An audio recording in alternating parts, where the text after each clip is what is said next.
Hello, and welcome to Fic Fiction, a magical bookish podcast for chaotic story goblins just like us. Today, we are continuing our indie author spotlight series with B.A Pepper, the author of A Daughter of Stone. B is a Welsh romantasy author who started her career writing Lord of the Rings fan fiction, and I think we can all appreciate a fan fiction girly around here. She also just so happens to be one half of the dynamic podcasting duo on a pod of smut and wingspan, so we can't wait to speak with her about all things bookish. As always, we are your hosts, Crimson, Molly, and Emmy. Hi, guys. Hi, Hello. angels. How are you? Doing so good. So good. Crimson, How are- tell us about Amazing. your setup. You look different today. I do look different today. So as I think our listeners know, I live in Paris in a apartment with my husband and cat. And right now my in-laws are visiting us for a whole month, which is fun, but also means the space is a little crowded. And uh, my mother-in-law is many things. Quiet is not one of them. There is no way I was going to be able to record in that apartment with anybody anywhere near me, and they did not have any plans today. So I booked a little by the hour studio in Paris to actually like really come in here. So yeah, I have a very fancy podcast mic and mixer setup, which is not usually how we do things around here. But yeah, slightly different today. You I sound love really that for funky. you. You do. But how about you No guys? pie. No pie. We will not get any feline interruptions today. Although, to be honest, he probably would have preferred being here with just me talking than at home with all of the cacophony. He keeps like trying to hide from everybody. Oh, bless Aww. him. You know, when he's Yeah. not watching the food videos. Yeah, he Poor is guy. really obsessed with food video, with the nature. We also watched nature documentaries the other day. He was really into that. Yesterday, we were on a crime documentary and crime thriller binge. He didn't care. He slept in the office chair all day. He's not into crime.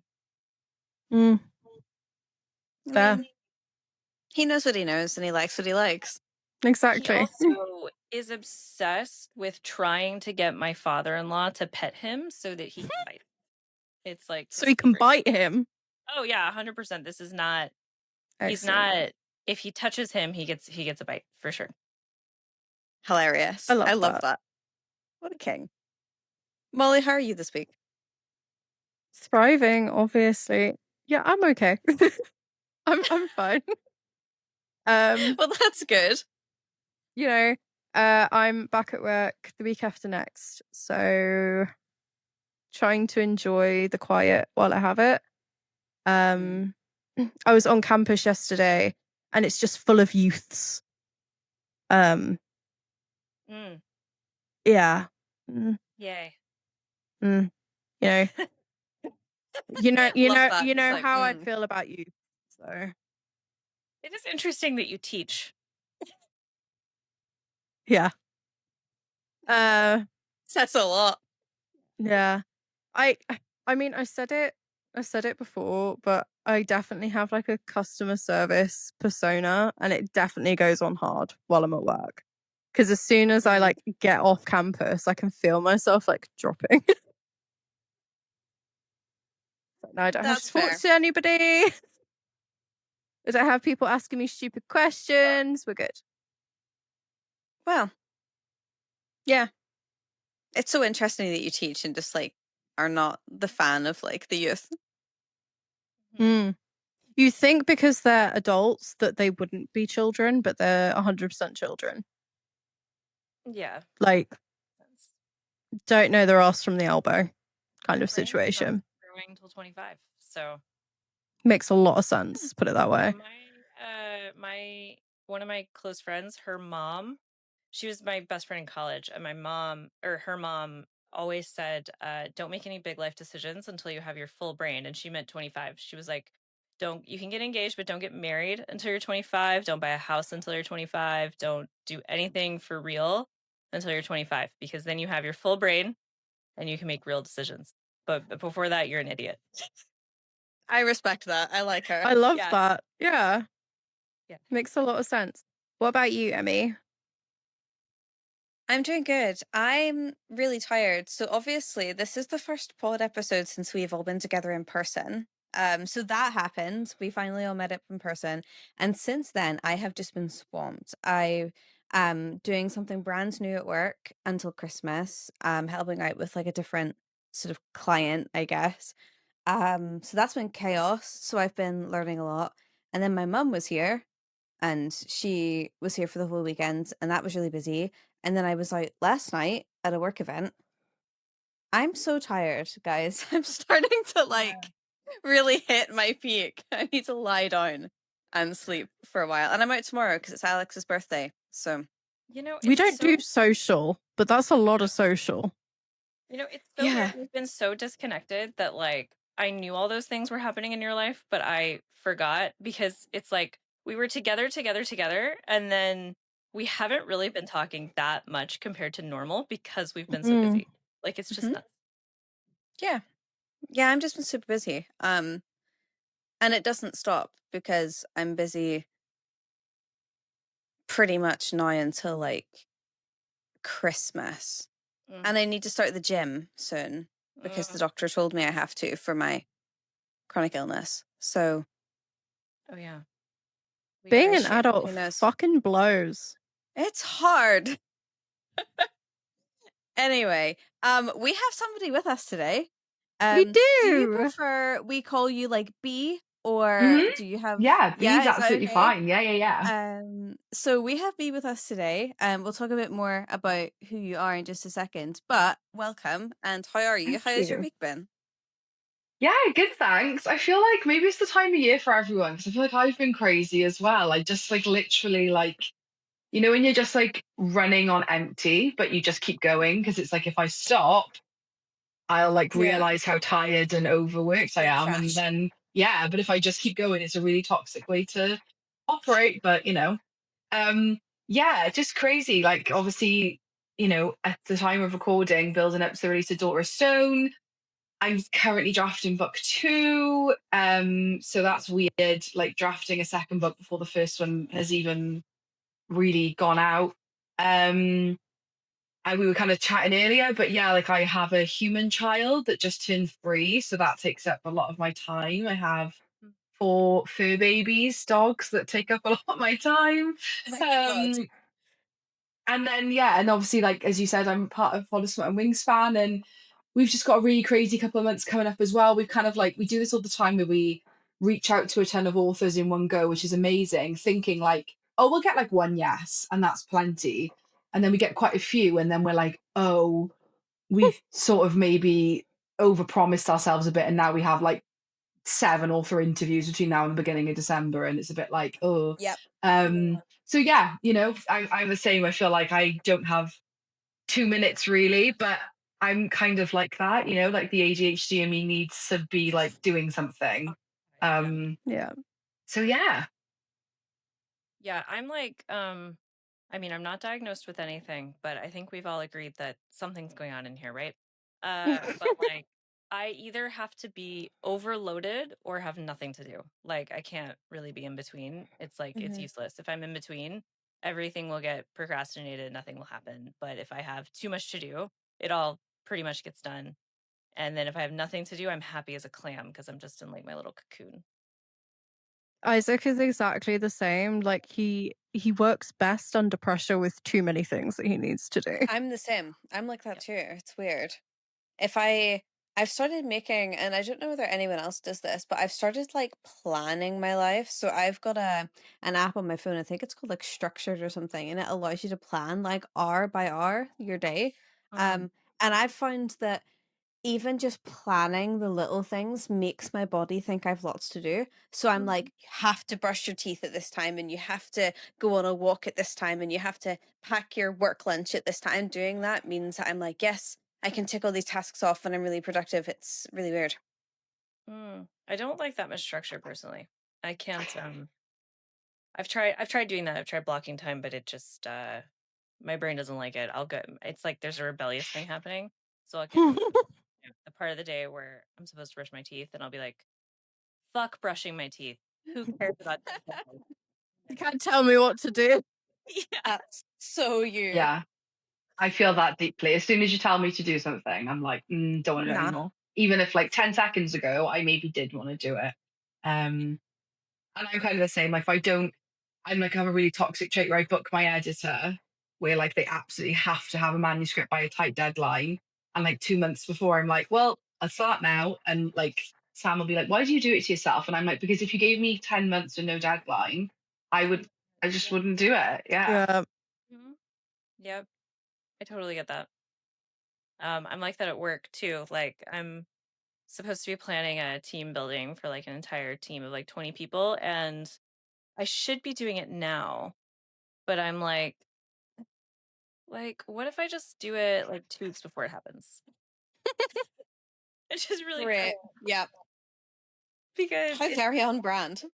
yeah, and it's like, well, and you call people and they're like, "Oh, you should call us in October instead of September." And I'm like, "Are you kidding me? Can I call you in November and make it happen?" And will that work? Yeah.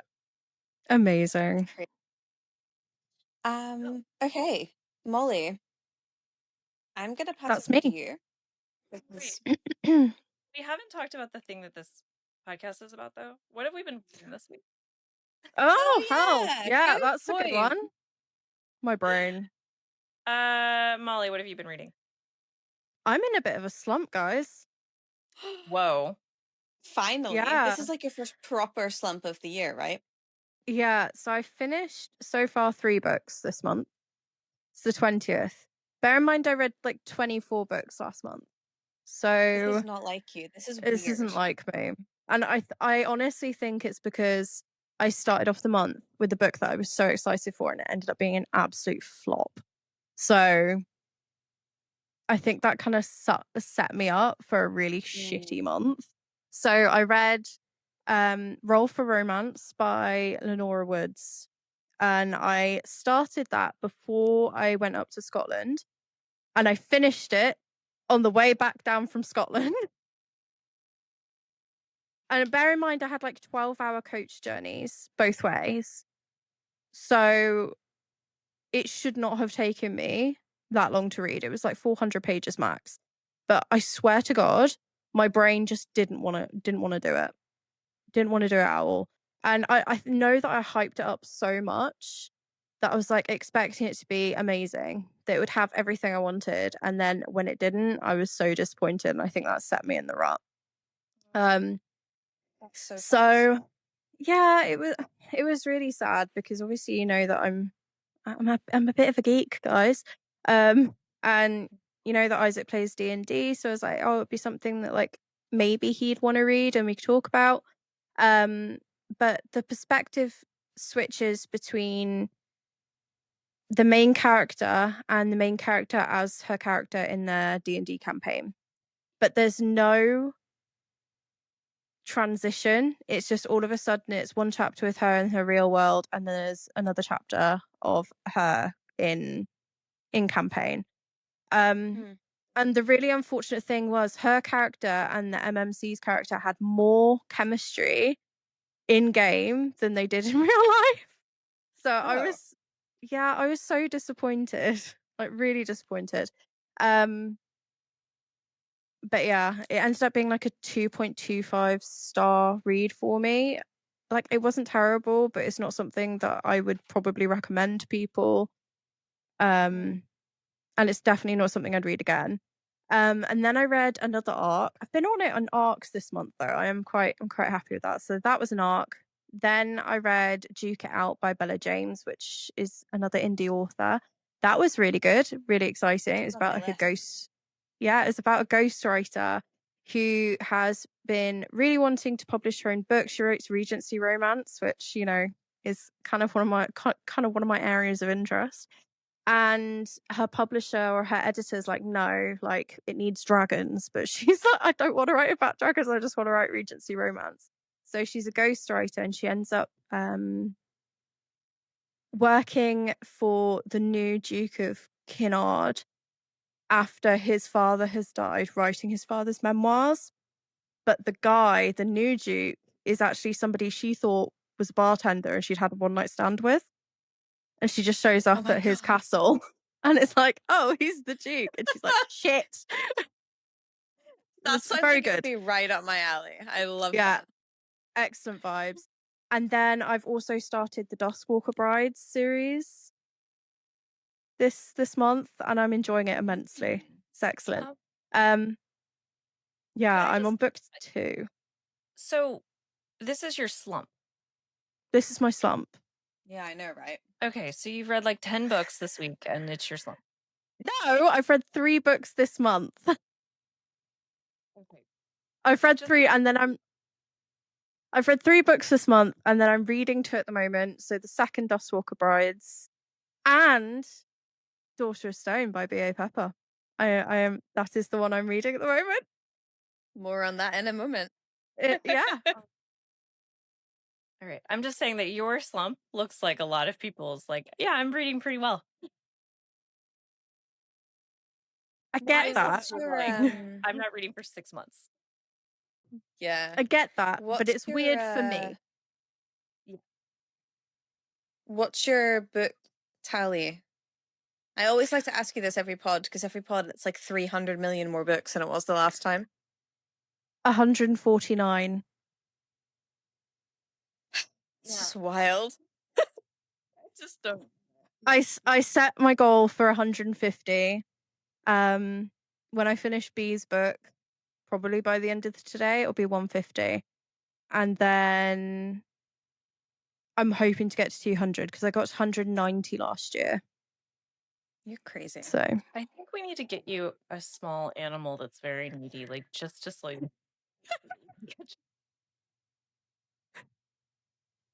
yeah, reading is the So, special interest, guys. yeah, for sure. So, Emmy, what have you been reading this week? I have only read 2 books this month, guys. Wow. Okay. I know. What's happening? We're all I read Air of Storms, which was a fairy lit book. I really enjoyed it. It was really good. Um, Air of Storms it's trial based, and I love a trial, as you guys know, for anything with like games or trials. So, um, it is about uh it's all elemental magic. So you've got like the different Mm. courts and they're based in elemental magic. And sometimes the gods will send an eclipse. And if the gods send an eclipse and there's an eclipse, it means that the current ruler of each like house is now going to step down and they're going to have these trials to like elect the new one essentially.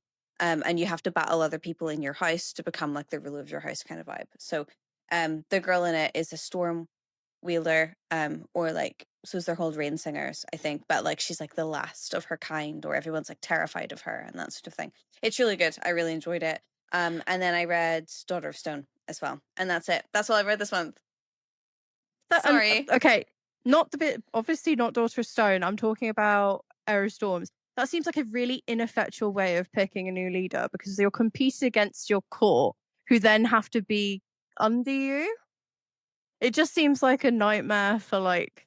So as far as I know, the way that it works is that so like the gods will select like the strongest like 3 people in your court, like power wise, and then you have to like compete in a series of trials against them, and the person who wins is going to be like the head of the court, and Mm, then the other people then are given like really high up positions like in the okay, court. okay.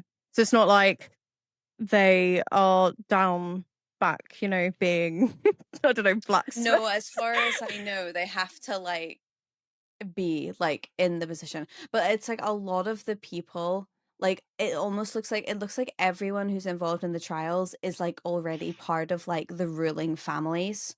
So it Mm, like kind of like because it's like powers and like lineage. But then, So after it's over, wouldn't you just, if you were like number 2 or you could whatever, gank the number 1.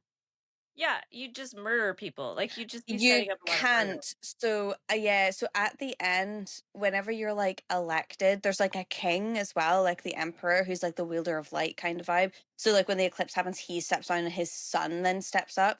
Um meet our potential MMC, by the way. He then ties his life force to like the four court rulers. Ah, So like, and then they tie their life force to like the people in there. So if you kill one of them, like you're dead. Like that's it. You're gone. There's no point. Goodbye. yeah. Yeah. No. Interesting. Fair. But yeah, it was good. And then I read it was like 3 stars, 3.5. It was nice. I'll Mhm. probably read the second one. The Freylo copy is beautiful. So that probably helped. But and then I read Daughter of Stone.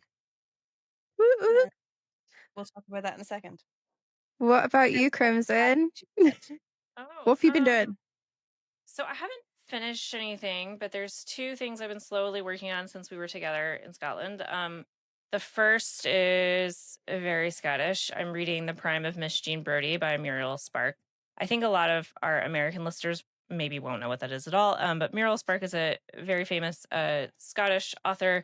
It's sort of like Scottish literature vibes. It was written in the 50s. It's about the students of this very like kind of fiercely independent woman in the 30s, so kind of an old-timey coming of age vibe. Oh, what is happening to my Okay, we're back. You're Um, good. yeah, so I've been working on that, and then the second thing that I'm working on could not be any more different. It is A Treasure of the Abyss by Tiffany Roberts, which is a Kraken review. Hey. And it's actually kind of interesting because it's alien vibes too. Like it's like, but not alien vibes. So it's like she is on a different planet in a civilization. Basically, we colonized a different planet, and she is 400 years in. So, like a lot of the human technology we brought has kind of broken down and things like this. And they are just surviving in the society that they've built. And she happens upon this kraken who saves her from a shipwreck, essentially, but really he kidnaps her. But she doesn't mind that for too long, don't worry. And then it turns out, so at first you're like, oh, there's kraken on this alien planet, but then it turns out that the humans made them. I don't think this is too much of a spoiler. It's in like 30%. And the humans like made them, and so you don't know why like there's a lot of plot in this book for being kraken smut. So you don't really know Hmm. why the Kraken Society and the Human Society don't talk to each other anymore, and why the humans no longer know that the Kraken exist, and all of these different things. So there's a lot going on. So far, the tentacles are pretty much just tentacles. So I don't know. We'll see how it goes. Mm, Love it. Yeah. much intrigue. And what about you, B? What have you been reading? I just had to look on my Goodreads because my brain deletes like as soon as I finish a book, it's gone. So I had to go look to see what because I don't remember. I've actually read 3 books already this month, which is a lot for me at the moment. I've read Hopelessly T-Voted by Audrey Goldberg Roth, which is like a it just came out like last week, and it's like a Yeah. standalone, like kind of cozy, spooky, witchy, like romance, and it's kind of like the Adams Family meets Sabrina, I guess. But it's like modern day contemporary, kind of like is it cinnamon bun cafe, or those ones, Yeah. house, those kind of things. Yeah. And I loved it. It was really good, really fun. Um, then I audiobooked Blooms of Darkness by Anna Applegate and Helen D'Amico. That's a part of a trilogy. I think the third one's coming out at the end this year, but that was the first book. That's like Fae, Trials, Shadow Daddies, like everything you want It's in on like my a romance. list. Yeah, it was the Perfection. audiobook is so good. The chapters from the MMC and the MMC's voice actor, oh, so good. Well, we have the Um, list. It's been on my list for a while. It's on KU, I think, isn't it? Like you can read it on Kindle yeah, Unlimited. Mm. Yeah, yeah, and the third one's out in like December, and then the trilogy's finished. Oh, love Um, that. yeah, Mm. I'll start it in um, December then, so I can binge. yeah. And then I just finished "If Not for My Baby" by Kate Golden, which is the hosier, like kind of Daisy Jones and the Six inspired, like contemporary, which I devoured. And I not that I didn't think I was going to like it because Kate Golden's one of my favorite authors, and I'm a huge hosier fan. But as I said, I'm not like a contemporary reader usually. But I cried at the end of that book, and I couldn't tell you the last time I cried at the end of a book. I loved it. And I'm currently reading Phantasma by Yeah. Ooh. Hayley Smith. It's another Um, one on my list that I haven't picked up yet. How are yeah, you we're getting doing it on for with the it? podcast. I'm literally like 50 pages in, so I'm enjoying it, but I just started it. But we're doing Phantasma and Enchanter on the podcast, and then I'm audiobooking The Blood of Hercules by Jasmine Mass, Yeah. um, which is not what I expected, but I went into it Yeah. blind, so I'm I've heard a lot yeah. about like a lot of people share that perspective. Like it's very different for what you go in anticipating it to be about. Yeah, like I was expecting, and it is like Greek mythology and gods, and but the main character starts her life on a trailer park in Montana, and I was a bit like, oh, Bit like, random, but I, okay. I thought we were going to be in ancient Greece, but it isn't. It's like modern day. But I am enjoying it. I'm about 12, 15 chapters into that, and I'm also reading The Ascended, the Arc by Glennox and Greenwich, who are the authors of Dustbound and Riftborn, and this is the one that's just come out. That's like a standalone book within the same world, and I'm arc reading that at the moment. So yeah, that's what I'm reading. A You're lot. How killing do it you keep this month. track? Yeah, you are. You're reading a lot. I'm not normally somebody who jumps. I normally like I read something and I have to finish it. But with like writing taking up so much time and reading for the podcast, I'm having to jump. So Mm. The Ascended is kind of on the back burner right now because I need to get Phantasma and Enchantra done. Um so I tend to dip between like it's not that I don't want to read the podcast stuff because I definitely want to read that, but like what I have to read for the podcast and the things that I'm just reading in my own time. So I've been reading the Ascended though for like months. I need to get it done because I've just been having to pick up other things. But yeah. Hmm. Love it. Amazing. I'm definitely wanting to read Hopelessly Devoted. So I saw Me that too. you'd covered that on the podcast recently, and I was like, Yeah, it was so much fun. And we did the episode, did the book and we interviewed the author in the same episode, and she was an absolute delight. And she spoke about like she's got a sequel coming out that's kind of like in the same like sense that Mate is a sequel to Bride, but it's not like the yeah, same kind of thing. Yeah. It's like that. Um, and the next one follows like a sibling, and she's got it confirmed that she's writing it, and it's like you know Agatha from like Marvel, that like TV series, the Agatha, I yes, can't remember what it's called, that one. It's like inspired by that, and as soon as she said it I was like, excellent, oh, sign me up. Like Sold. Rival Witches, Sapphic, I was like, yes, yes, yes. stunning. Yeah, give me Sold. 50 more. Brilliant. Hmm.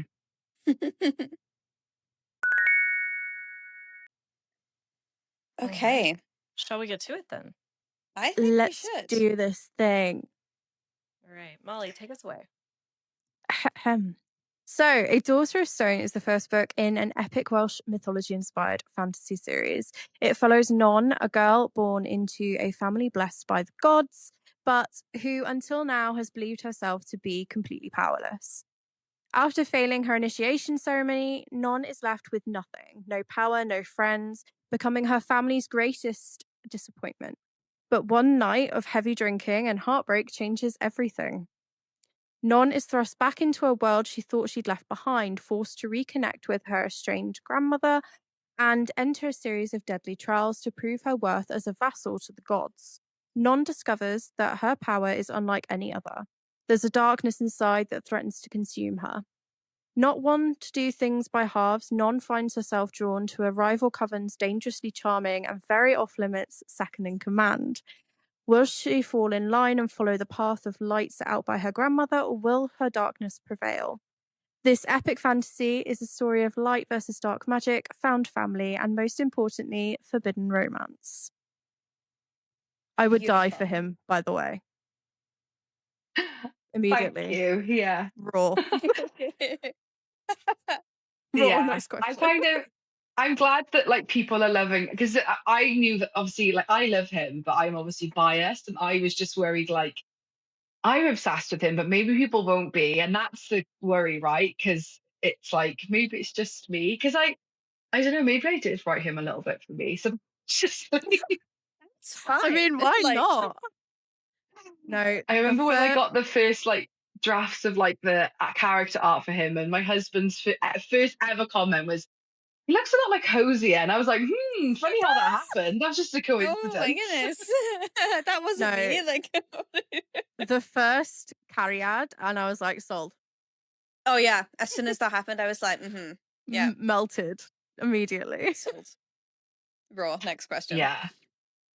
Yeah, I'm glad again, I'm glad people liked it because as a Welsh speaker, because there's a lot of things that are said in books, I feel like particularly the term love, and when I read it, I like it as like like a pet name. But Mm, like as you guys know in the UK, when somebody says that to you, it doesn't resonate like that, like a right love. Like no. it doesn't have the same, like romantic. And so I was like, how I'm worried because to me it's that is it going to be the same thing for people when they read it, is it going to be a bit of an X? I'm glad that people like it because I was worried that it would be like, yeah, not No, I that. like that it just wasn't a crazy nickname. Like you get like a lot of crazy weird like mm, nicknames for characters these days. The vibe I got was like the warm fuzzy feelings I get when like Reese says darling to Feyre was the kind of vibe I was getting. I was like, this is like making my heart really warm and nice. yeah.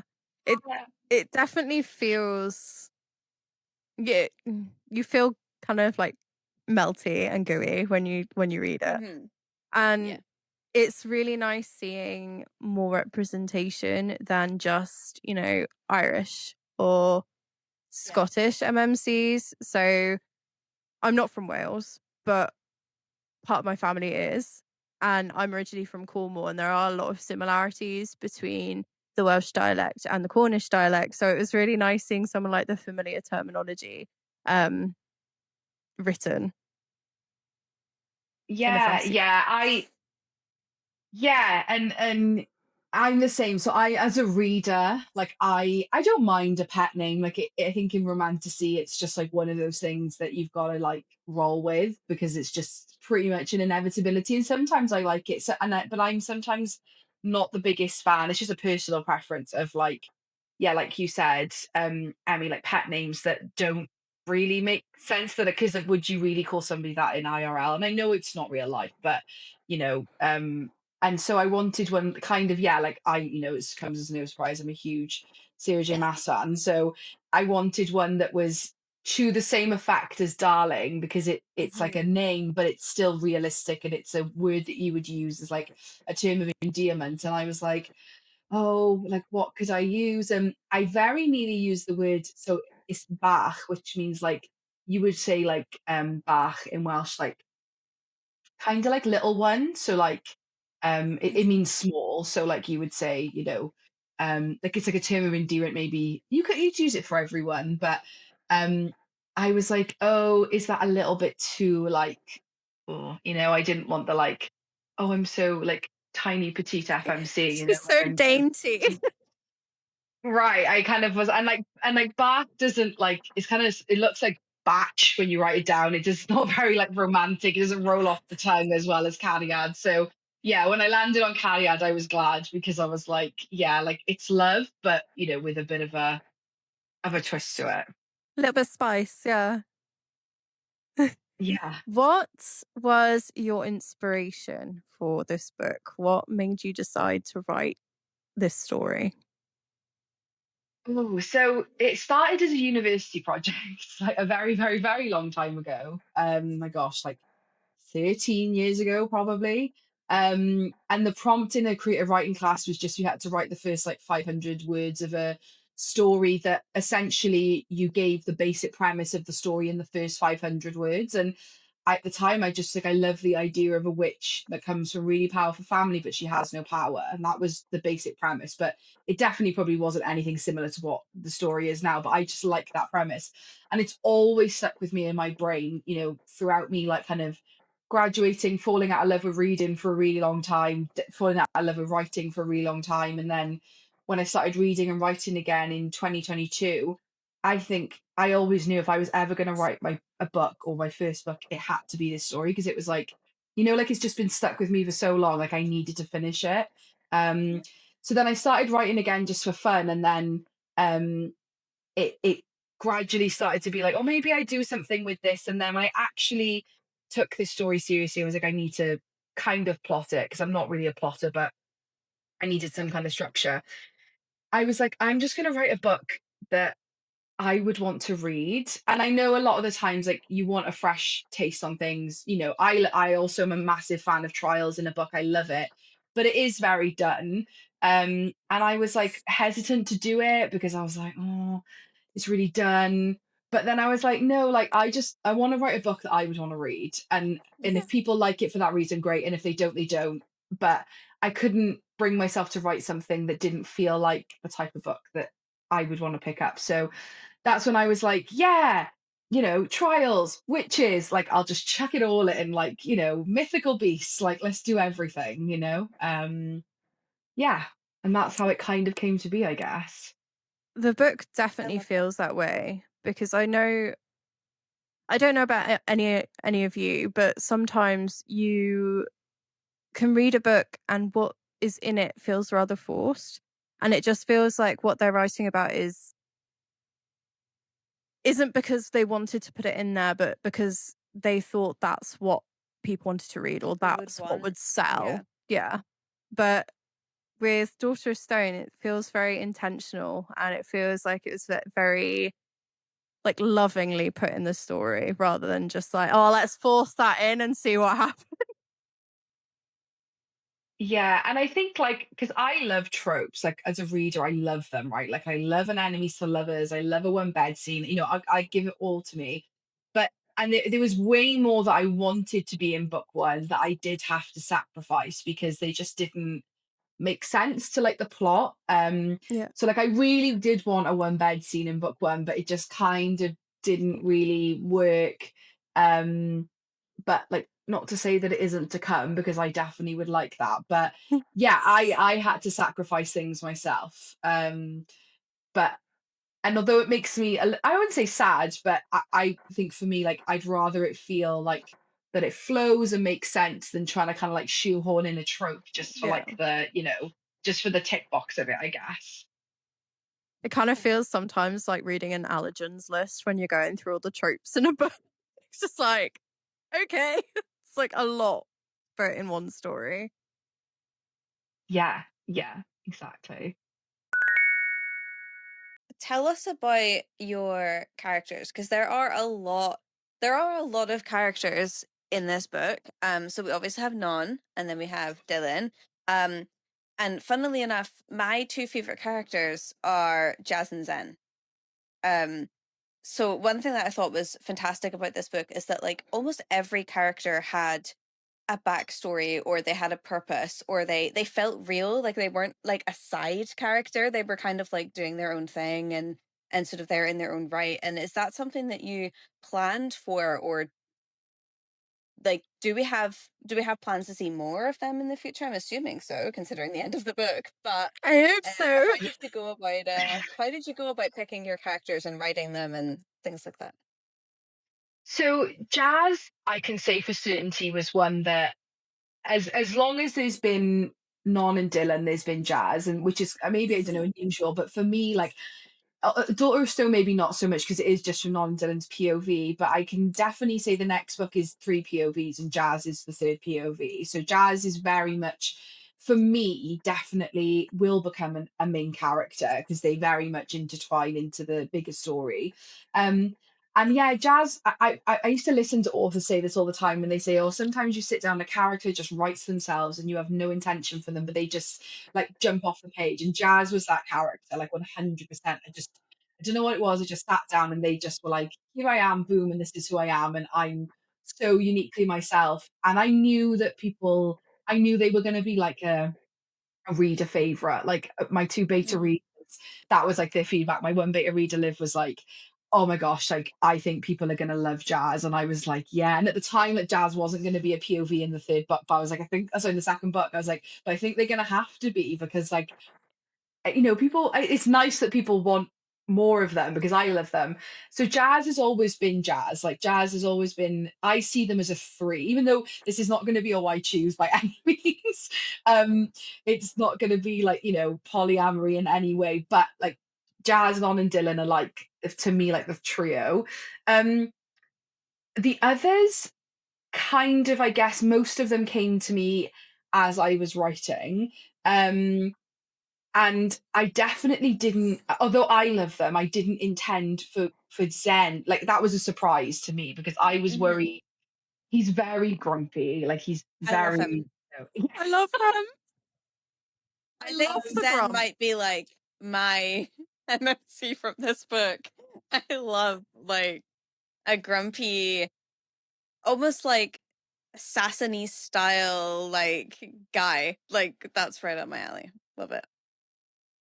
Yeah, and I just again, it's like now in hindsight, I'm like, well, duh, like yeah, but at the time of writing, it just didn't really occur to me. So to me, they all have like such unique personalities. They all have their own backstories. Like, and maybe this is me, like this is my like kind of hyperfixation. But I even think about like when I name a character, it comes with a reason. Like Zen isn't just called Zen. Like Zen's named after a village in Cornwall, and there's a whole backstory to it. Um, and I might not ever write it, but like in my brain, I need justification. I know that's a really weird Same. thing, but it's like when you have a child in real life, right? You tend to think about the name and why you're going to name your child that. So every character, yeah, for me, apart from maybe like some of really small ones that are maybe like mentioned in passing, but Mhm. um, there is I could probably write like a novella backstory for almost every character. And like Ade and Alau, the same thing. Ade was one of those ones that like I had no intention of him being. That's kind of like, to put it nicely, like a himbo, right? That was not like my intention. But then he just like bounced into the scene. And I was like, oh, and I love that. I think I wanted to show as well, like between the difference in the covens, like how Ade and Zen, I guess, are like, best friends of the one of the main characters, but they're like the complete polar opposite. So Like, opposite. yeah, and I just love that. So yeah, I have stories for all these people, and maybe that's why it kind of, I don't know, came across that way, because I could tell you about their aunties and uncles and their great grandparents. I love Love it. that. It's you mentioned naming your characters. That was one of my questions. So where did the names come from? So for Non and Dylan, I can't say too much right now, but their names have a meaning, and names having meanings is very much a theme. So Non and Dylan's names are so intentional. Mhm. I just can't like say too much right now. Okay. Jazz is probably actually one of the only characters with their names. Not that it doesn't have a meaning, but like it doesn't come with any like too much of a backstory, I guess. Um, but yeah, like Zen, I wanted there to be some, like you were talking about, the because Celtic languages are very similar but also very uniquely different. Mhm. And I wanted there to be some nods to other references, like because if you had a clan of witches in Wales, there would surely there'd be some like crossover with like 100%. Gaelic and Irish and Cernu and like Isle of Man, like they speak Manx, and like there would definitely be some kind of like cross. So Zen's is 100% a nod to a village in Cornwall that's called Zen. And yeah, so that's, I tend to like do that. I will say a lot of the characters having Welsh names is kind of funny because probably for a lot of non-Welsh speakers or people that don't live in Wales, they're really unique names, like names Mhm. that like Caddock and Shaky, they're not names that people have heard before. But as someone who grew up in Wales as a Welsh speaker who went to Welsh school, it was so hard to find names that weren't of people that I know in real life. So if anybody in real life picks it up and they're like, "You've named him after me," and I'm like, "I'm sorry, it's not. It's just the name." And it was hard to find names that are not like family or friends. Yeah. Mhm. Me and my sister's best friend, she's like our third sister, her younger brother's called Dylan. And when I was drafting, I had to text like, "I'm really sorry, I'm gonna write like smutty scenes about your brother, but it's not really your brother, and I'm really sorry." And I had to be like, "If your mum ever reads it, please tell her it was not inspired by your brother Dylan." It's like, you got anything to tell me? Yeah, so that is, but there's still a few that have slipped in there because it was just hard. Like it gets to the point where there's only so many Welsh names that I can use, and also like with it being a language that most readers are not familiar with and haven't come across too much, I wanted them to be different enough that people can still like pick them up. Because I, especially like if two names start with an A, like that really struggles in my brain, even if they're really different, because they both start with an A. I'm like, oh, it's the same person. Um, so yeah, it's just trying to get a good like spread of names as well. Can't really call them Key. So it's got to have No. Or Key. Simon, or yeah, Yeah. exactly. Rocking up. Yeah. Yeah, I was thinking like it's so interesting to try to do that because then like, someone who grew up in the US, like if we want to write a book that's like contemporary in any sense, then you're screwed. Like, my brother's name is Zach. Like for sure I have to just like mentally put that aside in books. Like I can't just nix all books that have a character named Zach. It's interesting. Yeah. Yeah, 100%. Yeah, and I think the one thing I did also try and like I did try and leave them as well is like because Wales is, although a lot of the names are very Welsh, like particularly Cardiff, where I'm originally from and I grew up, is a really multicultural, like diverse area, and it's been like multicultural and diverse for like thousands of years. So there's a lot of other country influences in Cardiff. It's such a melting pot of different nationalities. So I wanted like in particular like characters like Ade and Jazz like I wanted them to also represent like a more modern Wales as well. So I have tried to, and there's some new characters in book two that also have names that are, kind of like Welsh and maybe like another nationality inspired to show that like Wales is yeah, just a lovely like melting pot of different countries and ethnicities. And, these people are like the backbone and and the beating heart of Wales. It's so important that there is representation in fantasy books of, you know, when anyone talks about, being from England or being from the UK, when you're in another country, they automatically go, oh, so you're from London. Like, no, I'm really not from London. Like, if I ever Yeah. mentioned where I was from when I was living in the States, they'd never heard of it. Like if I'd said Cornwall, they're like, where the hell is that? Um, so it's really nice to see the representation of having the Welsh representation rather, and being able to look into their own folklore and mythology because we do have culture and history in areas that it's not just British. We have our own. Yeah. Like languages and like mythology and like traditions and Mm, yeah, 100%. I am this is really nerdy, but it actually came with a quote that I saved on my phone for today because I was like, that's a really good, not my own quote, I'm not that self-centered, it's by another author that gave it an interview. But I was like, so there's an author called Anna, I think her name is Fateni, I think that's how you pronounce her surname. And she's a trad author. She's got her debut kind of like, I think it's a YA romance called The Wicked Lives of Habron Fair, and it's just been released by Electric Monkey. But she did an interview recently, and I don't think she's originally from Wales, but she's lived in Wales for a very, very long time, and considers herself Welsh. And she did an interview a couple of months ago where. Because her book is like set in Wales using Welsh mythology, representing Wales. And she said it feels like Wales is everywhere in romantasy fiction, or rather, the ghost of Wales is everywhere. And yeah. when I read it, I was like, wow, I was like, damn, that's such a good way of putting it because so much romantasy authors pull from, and not just Welsh, Irish, Scottish, Canu, like folklore, but a lot of the time they don't know where it comes from Mm, and the kind of source material isn't referenced. And I get it, like people read stuff in books and they get inspired, but I think particularly being Welsh myself and speaking the language, when I read romantasy, there's so much that's pulled from Welsh culture, but unfortunately, people aren't given the opportunity to learn about it and learn the source mm, material. So that was like my biggest intention with this is that I hoped that people might take a interest in our like fairy tales and what we call the Mabinogion after this, and yeah, even just learn a bit of Welsh, pick something up. yeah. And I mean, it's. Oh. Go ahead. I mean, it's as you say, I mean, Tolkien took influences from Welsh mythology and Cornish mythology.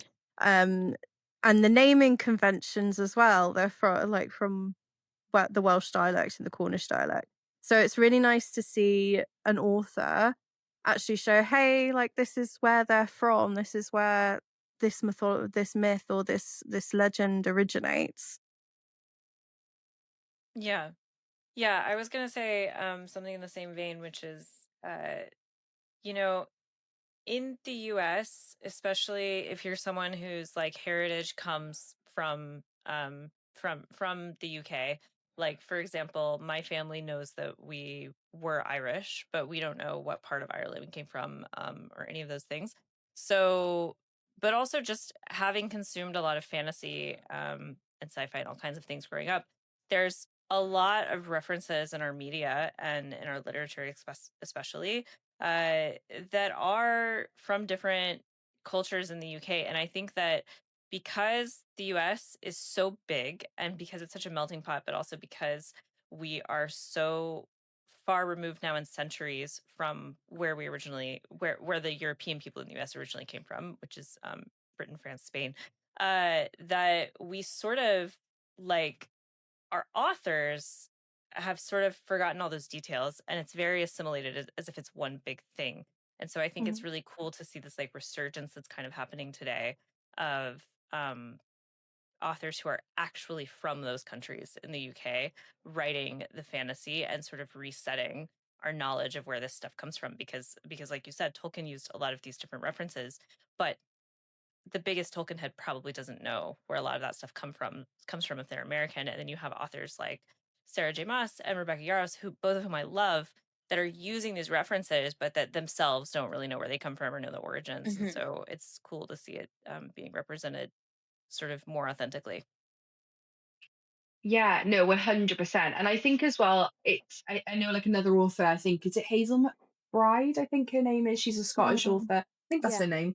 Um, but I've not read her books, but I've heard that like hers are very, she uses a lot of like Scottish folklore, a lot of Scottish language in Mhm. her work as well.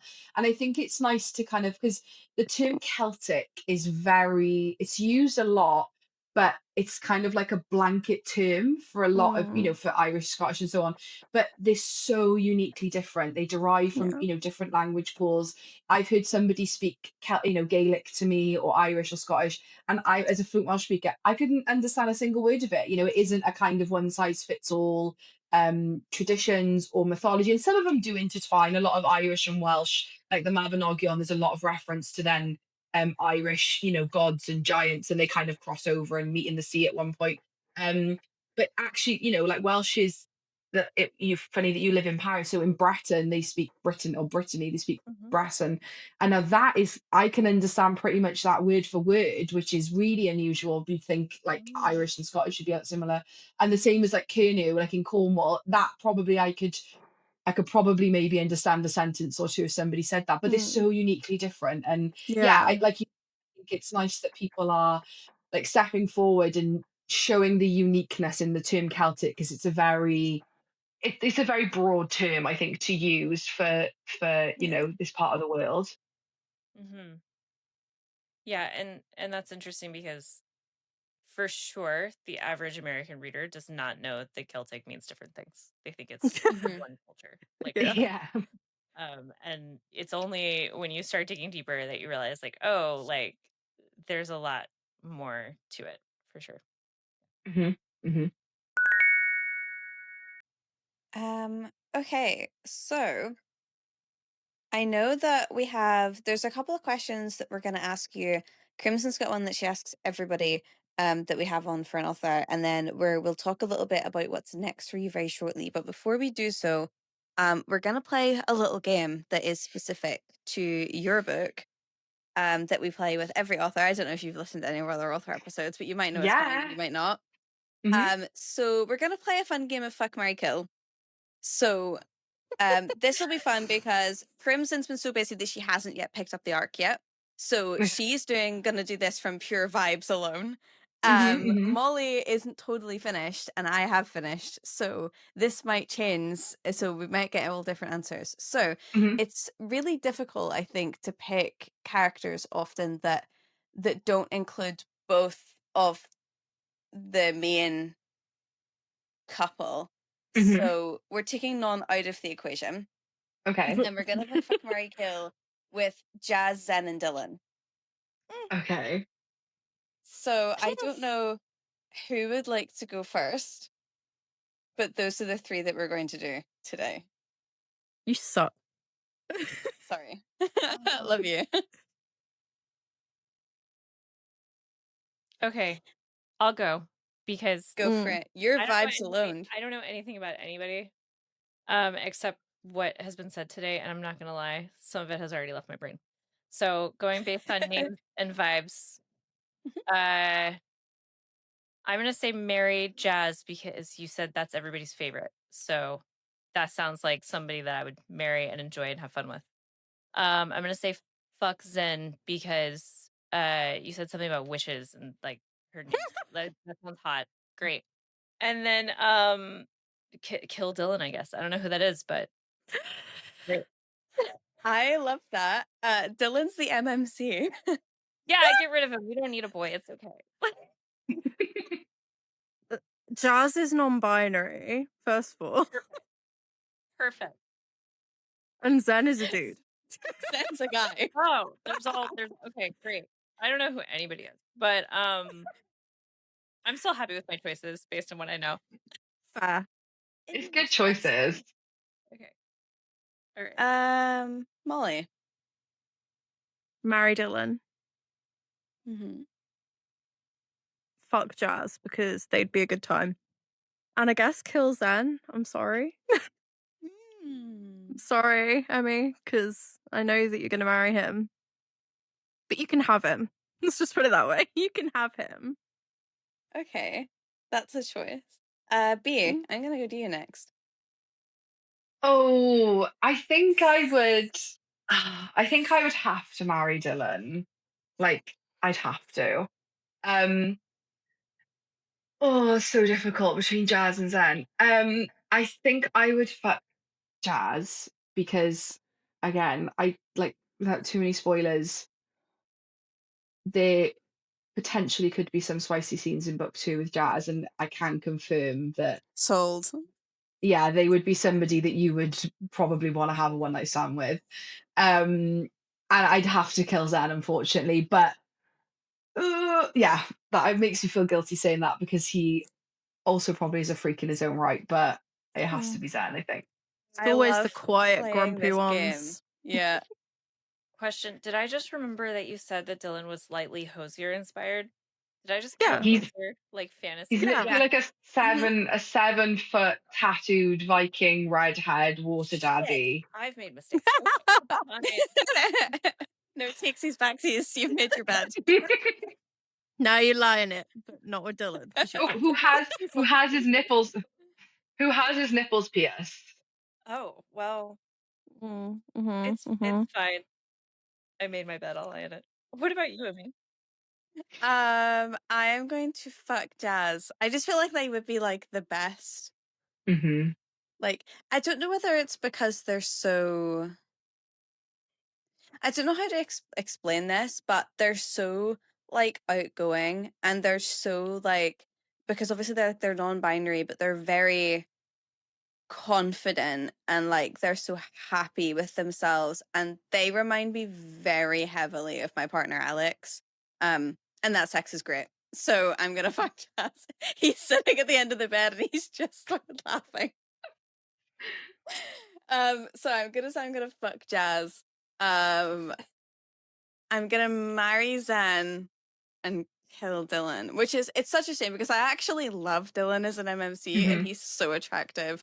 Um, the bit when she like the bit with the water in like the training bit, I was Mm-hmm. sold. Mm-hmm. I was like, he Mm-hmm. knows. Next question. Mm-hmm. Oh yeah, Um, 100%.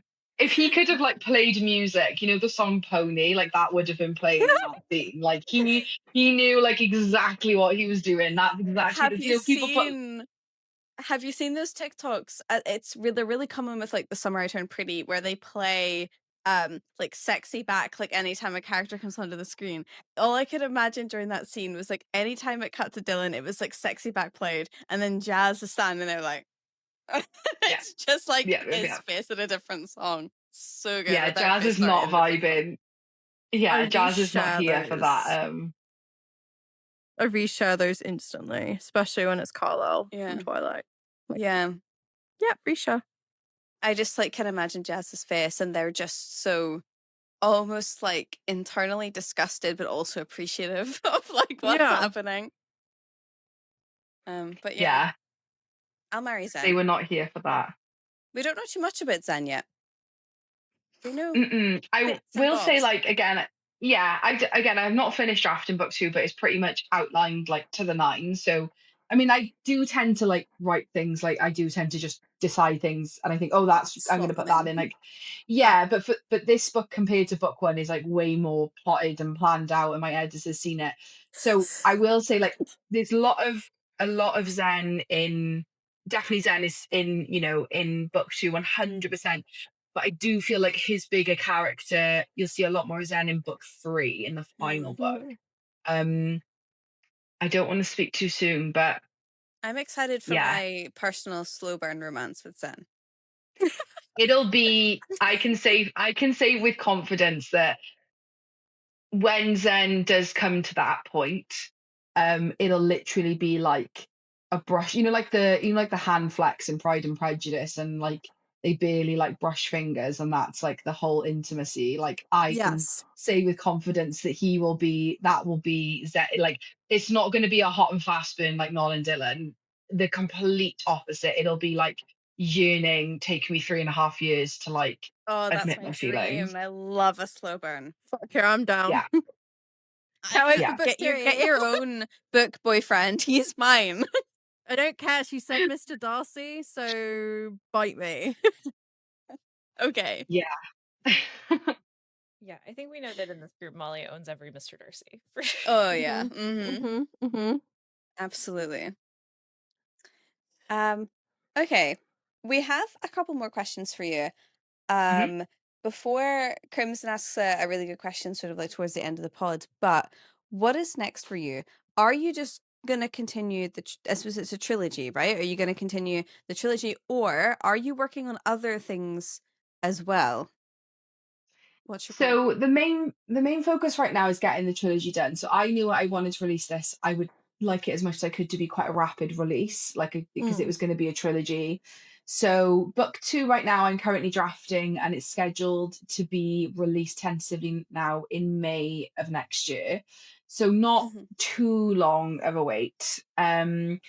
And then there's going to be two more releases in this world. So there's the main trilogy. The third book in the trilogy is going to be out in December of next year. So by Christmas of next year, it's the main story is wrapped up and done. Um, in the summer of next year, I do plan to release a prequel novella that, as of right now, it's planned to be like you can read it, but you don't have to read it. But it does give Mhm. you like a bit more backstory and context, and that is actually going to be Bronwen, so Non's grandmother, and her grandfather, who's obviously not deceased by the time the main story happens, but it's their story and their Oh, like trials and their beautiful. annoy fight. Yeah, when they were like 25 and how they met. Um, yeah. That's going to be the prequel. And then the plan is then for spring of 2027, I'm going to release a standalone novel in the world that, again, doesn't have to be read. You can read it on its own before or after, but it's just in the world. Mm. And that's going to be a sapphic retelling of a traditional Welsh story called Culhwch and Olwen, which is like where the whole Anoethau trials comes from. And it's like Arthurian. King Arthur helps out in the original story, and Culhwch is sent off to complete these trials to wed Olwen. But it's going to be like a sapphic retelling. So that's scheduled for spring of 27. So those are my like main focuses for the time being. I do have the first book of a completely new series outlined, and I Okay. do hope for that to be a much more like epic fantasy, still with romance, but much more like way more heavy on the fantasy.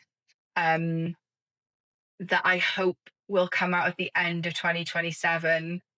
And then in between that, in the summer of 27, I've maybe got like a standalone witchy kind of Welsh sort of cozy romance, Oh, maybe. perfect. Beautiful. You are so You have a lot to busy. do. Yeah. Yeah. So organized, by the way. How do you Yeah. Like, have you're so time organized. for everything? I mean, you Yeah. have a pod. Like, how do you find time? I don't really. Like I'm not, I'd always say like I'm not healthy, don't go by my like standards because it's not good. Like when I finished my daughter of stone, I literally nearly hospitalized myself because I got so ill with quinsy that the doctor was like, you need to go to hospital because I pulled like a 48-hour stint to get it done. And yeah, so I it is crazy. I think for me, like we've been very fortunate on the podcast. We've interviewed a lot of indie authors that have just by chance, like of kind of indie at the time, and then like Callie Hart and like Ken Cole, and then get picked up Mhm. traditional and are like super mega star selling kick-ass authors. And a lot of the advice has always been like to make it a because this still isn't my 9 to 5 right now. I do still work a full-time 9 to 5 as well. um for me, I would very much like this to make my like passion into my career. That's the dream, right? Yeah. To like have your passion life, your Mhm. career. So I feel like for me, it's always been I wanted to get like a completed series under my belt for that to be possible. So it's Mhm. balancing like wanting to write this trilogy. I've always known the overarching story. I've always known the end goal and what the ending of this trilogy is going to happen. Um, but it's balancing getting it done with it still being like good quality. So Yeah. yeah, it's a lot, but like we kind of spoke at the beginning, I'm good on deadlines. Like if you give me a deadline, I'll get Yeah. And your self-imposed like next 2 years deadline. basically, Yeah. yeah, basically, yeah. Amazing. Okay. So the answer is unhealthy time management habits. Great. Yes, Hey. Yeah, yes, That I know how that's to do. fine. Yeah, we're fine, guys. Like, Well, we could do this. yeah. Just Red Bull and vibes is like pretty much Oh, my, how I exist. what a woman. Yeah, you're my hero. Okay, so my big question that I ask everybody is I feel I find this in my own career, which is in tech, and I also find this in bookish spaces, but I feel there are so many women out there who don't know what they're capable of, don't know that it's possible to do things like this. And so one thing that I am really interested in our indie spotlight is talking to authors about how they decided to do it and what they would tell someone who thinks they have a story in them but doesn't know if they have it in them to be an author. So yeah, I what would you think, oh gosh, I think for me, the biggest so the biggest I was very much that person. Like when I started rereading again in 2022, I just had my daughter. I was in very much the throes of like postpartum anxiety. And I was up at like all hours not sleeping, social media doom scrolling, Googling if my daughter made a squeak, I was like, oh my gosh, what's happening? What's wrong with her? Um and I hadn't read in a really long time. I hadn't read certainly fantasy in a really long time. And I picked up a book, just saw it on TikTok. A social media influencer recommended it, and it was A Court of Thorns and Roses. Didn't know anything about it, literally knew nothing. I just saw the cover, liked the cover, and I was like, "Oh, cool cover." I'd never read smut. Didn't know about Fae. I didn't know anything, and I was like, "Looks cool, read it." And I really enjoyed the first one. And then it was just like a downward slope spiraled. of yeah. like, Yeah, Yeah. that's everyone's issue. They Cool either start with story. Throne of Yes. Glass or and Akatar I and the spiral. My Yeah. gran is and I living lo- that right now. and I My love gran it. is reading it. I love what it's done. And I feel like a lot of people that I speak to, probably you guys and yourselves, when I speak to, are like, we're readers, and then they kind of like sort of fell off a bit and like maybe weren't like finding the genre that was right for them. And then they found like fantasy romance in books like Akatar, and it has both, right? Because it's like written for women, with that in mind, written by women, men written from a female's like gaze, but also has like badass like fantasy and world building. And it's like, what more could you want from a genre? Yeah. But yeah, I just started reading again, and it was when I started reading after Akata, I found authors like Carissa Broadbent and LJ Andrews. And Carissa Broadbent and LJ Andrews at the time were like both still working their 9 to 5 jobs, or Carissa Broadbent certainly was. Like, she wasn't doing it full time. I don't even think Serpent was out at that point. She was just indie publishing through Amazon, like doing it herself, like had a day job, like was a mum, same as LJ. And I was like, these are just some like kick-ass like mums in America that are publishing like badass books that are getting to like the Amazon top 100 sellers. Like you, Yeah. because when I was like in university in literature, like self-publishing was a thing, but it just wasn't a thing, you know, like Yeah. Amazon KDP just wasn't a thing back then. So obviously getting published was so much more like unattainable. And I was like, oh, maybe I could do this now. Like I don't Mm, have to get like a a literary agent to do this. Um and I started purely writing for like just for my own like mental health. That was why I started writing Daughter Stone again. It was with no intention of publishing, no intention of being an author. And then after a while, it was like, I'm really enjoying this and I think I can do it. So I think my biggest advice would be like, maybe don't go into writing with the brain of I need to be a author. I think, or like a published author. Like I think mm. you're always a writer at heart. Does that sort of make sense? I'm putting this Yeah. really badly, but like, you're there to write stories, and then the Mm, author bit and like the selling bit and the bit that, like, to be honest, most people don't. It's not that we don't like it, but like a lot of authors and writers, generally all of us as maybe readers, are maybe sometimes more a bit introverted. So then putting mm, yourself on social media and being like, why my book is not like, it's not Right. your natural like thing to mhm, do. So I think my biggest advice is like, just write the story, like write your stories and rewrite them if you want, write them 5 times, get them to what you want them to be. And then all of that other bit, like you can learn, like there's so many resources out there. Like authors are so great, indie authors, like giving their advice. You can learn the rest. The other bit of it can be learned, but just write. And I think if you've got a story and you've got ideas, write it. And I got given this advice a long time ago that you are writing someone's favorite story. You know, Yeah. it might, yeah. And I always think that like I might be in like an absolute writing slump and I hate everything about this book right now. But even if it's one person, that is going to be somebody's favorite story one day. So when I mm, think about when books like Akamath, what they mean to me and what they did for me and how they changed me, mhm, to think that my book could even do that to like 1% of that to a person Mm. is worth it. So I think that would be my long-winded, very incoherent advice. I thought it was quite No, it's coherent. perfect. Yeah. beautiful. Yeah, that's beautiful. Do it because you love to do it and because it could affect one person. Absolutely. Yeah, write your stories. They need to be written, and they were. And then I get so many people say to me like, "I've got an idea, but I don't know," and I just, oh, I don't know. And I'm like, write it, like Just put it write down. it. Well, like grab it, like do it. Mm. Yeah. Yeah, because I Yeah. We suppose need um you could think about the how do I make it perfect all the time, but it's never going to matter until you actually put the words down. mm, Yeah. No, and I think as well, like particularly what I think is great about fantasy romance as a genre is, and this is kind of one of the reasons why I fell out of reading, like studying a literature degree, is that after you're analysing text for the millionth time and reading Tess of the D'Urbervilles for the millionth times, and those books are wonderful, but when you're critiquing literature classics like that for so long, it took all the joy out of reading for me. Like I lost all the Mm, joy in reading. But then when you read books that are written not to be the next literary Tess of the D'Urbervilles or Pride and Prejudice, or the next like literature classic, like you're reading a book that's been written for entertainment purposes. That's what's made me fall back in love with reading. mhm, So, like I use comma splices. I definitely probably do things that, you know, some classic authors would be rolling in their grave if they saw that I was like putting out there and publishing.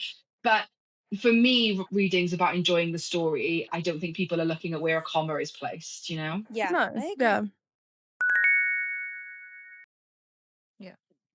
I agree. Okay. So Daughter Stone, obviously we've been very, very lucky to get the arcs of that. I will be demanding the next one, just as a heads up. Um Absolutely. Mine. but it's being published really soon. Would you like to tell the readers about when it's being published, where they can find it, and anything that you'd like to share about that? Yeah, so it's being released on the 31st of October, so Halloween. And it is available on Kindle. It's a KU book as well. So for any KU subscribers out there, it's going to be a KU book. There will be a paperback available on Amazon. And then if you'd like to pre-order a physical copy, I've got that up all on my website. We were talking about it earlier, but I've also got some quite nice special editions up for pre-order. And yeah, that's where it is right now. I am planning to maybe do, I know a lot of people who are like Kobo readers and stuff want to be able to read the ebook. So it's not up yet, but I am planning by release to do to be able to purchase the ebook version via my website. So if you were like a non-Kindle user, you can do that. And yeah, that's where it is, and that's where you can read it and hopefully enjoy it. Perfect. So we're obviously filming Beautiful. this sort of in September. The release date for this episode will be around release time, I believe. Mhm. So we're hoping that this will then push whenever it's really close to your release date. So um whether you're pre-ordering it or actually buying it at the time that this podcast is released, I would really encourage that you do it because it's actually probably one of my favorite books from this year. Oh, thank It's you. very rare that I find like a romantasy that makes me like screech or laugh out loud, and this one actually did. So, yeah, Yeah, I for think it's great. sure. The things that non thinks is what's going It's through so my good, head. right? It's She's so relatable, and yeah, she's not this like dainty like cutesy like FMC. She has like a backbone, but also is very in her head about certain things, and I think that that's extremely relatable. And I know that I messaged you last week with like a quote. And there's this like beautiful scene where there's like a battle going on, and she's like, "My arse looks so good in this outfit." It was Yeah. so good. I I think I think the quote that stuck with me is I think it was after she saw Jazz, and then she was like, I don't know whether it's that we all the wielders are really hot or I just haven't gotten laid in a really long time. Just like Yeah. probably both. Yeah. Yeah. I love that she's so like you can sense like obviously her jealousy with like her cousin and her grandmother, and then at the same time she's also so open to just like at the most random moments like turn around to Jazz and be like, have sex with him, like I'd lay you, like it's fine, like and I love I'd that. lay you. Yeah. Yeah, it's yeah, and I think it was like it was always like I think it was more like for me thinking of justification because like obviously like you want everyone to be hot, right? And also it's Mhm. subjective. Like non just thinks everyone's hot, maybe everyone isn't, but just non thinks everyone is. And yeah, I was like because so this is getting really into it, but in a really early version of Daughter of Stone, Jazz was actually the love interest prior to Dylan. So it's kind of going to be, I don't want to compare, but like a Tamlin Rhysand situation, but not, Jazz was not going to be a bad person, but they were going to like have a thing and then be like, oh, we just see each other as more like platonic, love as opposed to like they still physically attracted to each other, but it's not going to work out. And then enter Yeah. Dylan, and then that version didn't ever see the light of day. But I've always found the two of them like Jazz is hot, and like why would non not? You know what I mean? So it's like I get Yeah. the FM is the MMC, but like when you're in this like coven of witches and everyone's hot and super powerful, like yeah, of course you're going to be like, what do I I just do? love how realistic she is. Like Mm, you get a lot of FMCs that are either very I'm really dainty and tiny and I don't know how to use this sword, but suddenly I'm like the most powerful woman in the land vibe. Mhm. Or you get someone that's like straight in like I'm gonna kill everyone, and but I can burn your house down, but I'm but gonna then be you have soft for this non. man. And then you You have have Non, who is non. And she's like probably the most realistic FMC I've ever read. she's like, why doesn't everyone just have wands? Yeah. She's like, I'm gonna shag all of you. I'm super jealous of certain things. But she's also so like she's just so has no filter, I think. And I think No, that's like none why I at really all. like her. Yeah. Yeah, I agree. And I think, like you were saying about her not being dainty, like that was a big thing for me about representation. Like, I wanted to read books that I see people like myself in, and that, you know, can be like, you know, the super hot like FMC, but you know, not everybody, like she's super tall for I which I'm not, I'm tiny, but like she is like she's tall, you know, and like Dylan like just throws her over his shoulder like she's nothing, but she is still like, you know, 5'10", like she's Yeah. curvy. And obviously him being like 7 foot and built like a brick shit house helps, you know. But like, and yeah, and the same thing, like when you get in first chapter one, like where Non is in her life, like again, when I read a lot of romance, there's nothing wrong with them because I love some of these books, but like you do get a lot of like, you know, they're a princess or they're thriving or they have like everything going for them, but I really wanted her to be like in the depths of like depression, the depths of grief, like working in a crappy bar job, like is it making, you know, I wanted it to be like she's struggling, like our girl's struggling Mhm. and she's not having the time of it, really doesn't have the time of her life, maybe in some scenes, but not all the way through. And yeah, I wanted it to be like this, particularly with it being kind of, I guess, officially like technically probably does class as urban in some ways because it is sort of in a real world setting, kind of, but Yeah. not really. Yeah, you know, she's just plucked from her like life in a crappy village working a crappy bar job, and now it's like, you know, kill all these witches. I like that she's very like, I don't know how to explain this. You know, she's very, I don't know how do I put this? You know when people like almost like break the wall in movies and they look at the camera and Mm, they're like, what the fuck is happening? I feel like that's very Non, especially with the bit where she's like The like, Office. why can't I call you Yeah. witches? And why don't you have wands? Like she's so like, what's happening? This is ridiculous. And I love that. Yeah, there was actually a lot of, I think it's called breaking the fourth wall. Is it they say fourth wall? Yeah, Mm, breaking the fourth wall, I think is the term. There was a lot of those where she actually like um speaks to like the reader, and some of them my editor made me take out because of like tense and stuff. Like it kind of didn't make sense. But yeah, that yeah. is my natural thing. Is it feels like, you know, like in Fleabag, that's always a bit. I'm a huge fan of Fleabag, but how she like Hmm. she basically the main character will like break in a scene and turn and start like Hmm. giving you like a side narration about what's going on and then turn back, like yeah, because like she's just been chucked into this world of people like, you know, throwing daggers and staffs and killing creatures, and yeah, and I'm so glad that people enjoyed that. I'm glad, because that was a worry for me that people might find it a bit like annoying. No, it was great, and it wasn't to the point where it was breaking the fourth wall and it felt like comedic and like you were being taken out of it. It was like what my brain would do, you know? This Hmm. is what would go through my head. Um, okay, I think we will stop in just a second because Crimson has to be out of her studio in like literally like 7 minutes. So, Okay. 6 minutes now. So quickest outro of our life. What are we reading this week? Crimson, I'm gonna start with you. Are you reading this week or are you just family I'm orientated? Honestly, I'm probably not reading this week. I'm super into family stuff this week. However, I lucked out and it turns out my mother-in-law likes watching me play video games. So I'm Oh, probably slay. playing I love Hollow Knight that. Silksong, which I've been just like deep diving into this week. So yeah, I don't know how that worked out. She was like, I really like watching this game. It's really cool. And I was like, oh, okay, just do that then. Let's just do that and I can just dissociate while we hang out. So we do a Slime. lot. What about you, Molly? Molly? What are you reading? I am gonna finish Daughter of Stone. That's the first thing. I'm reading A Soul to Heal at the moment, and I'm really enjoying it.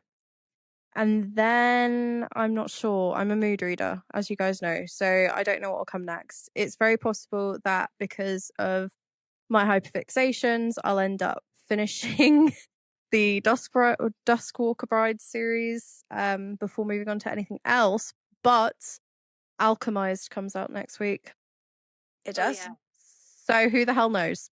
I was planning on rereading Manacled before it came out or before I read Alchemized, but I feel like there's probably a chance in hell of that happening now. Um, Yeah, but both yeah, of those series are all we'll recommended. see. Yeah, I feel like reading something that is 100% going to traumatize me and then jumping into something else that will 100% traumatize me all over again, not a good idea. So, yeah. What about you, Emmy? I just started Mile High. I'm going to read the Windy City Slay. series.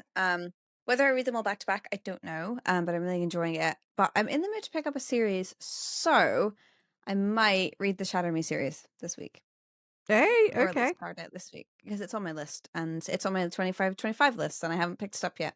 So that might be the plan. Whether I actually will ever finish the reread of Tower of Dawn and Empire Storms, I don't know. Bear in I'll mind get to that. that, we need to film the next Mast episode. Queen of Shadows is coming next. I have time. Yeah. You got a bit of time. But that's where we are. B, are you reading this week? What are you reading this week? Phantasma, I am reading and still audiobooking Blood of Hercules. Perfect. Perfection. Okay, well, thank you so much for coming on. This has been so much Thank fun. you. Thank you for having me. It's been so fun. We'll have to have you It's back. been great. Whenever the trilogy is near completion, it would be nice to have you back. Yeah, absolutely. Maybe you'll be too famous for us by then. Who knows? Yeah. Never. Okay, well, obviously I'll leave all the links for B, your stuff down below. So whenever this comes out, it'll either be like the pre-order link or the link to your website or where people can find your books or find you, etc. Molly will probably get all of your links from you closer to the podcast sort of opening up. But for everyone else, thank you so much for watching or listening. As usual, you can find all of our links below, our Instagram, our threads, our TikTok, etc. And obviously you can find us on Spotify, Apple Podcasts, Amazon for podcasts, and YouTube if you want to watch the carnage as it unfolds. But we will catch you guys in another episode. Have a lovely week. Love you guys. Bye.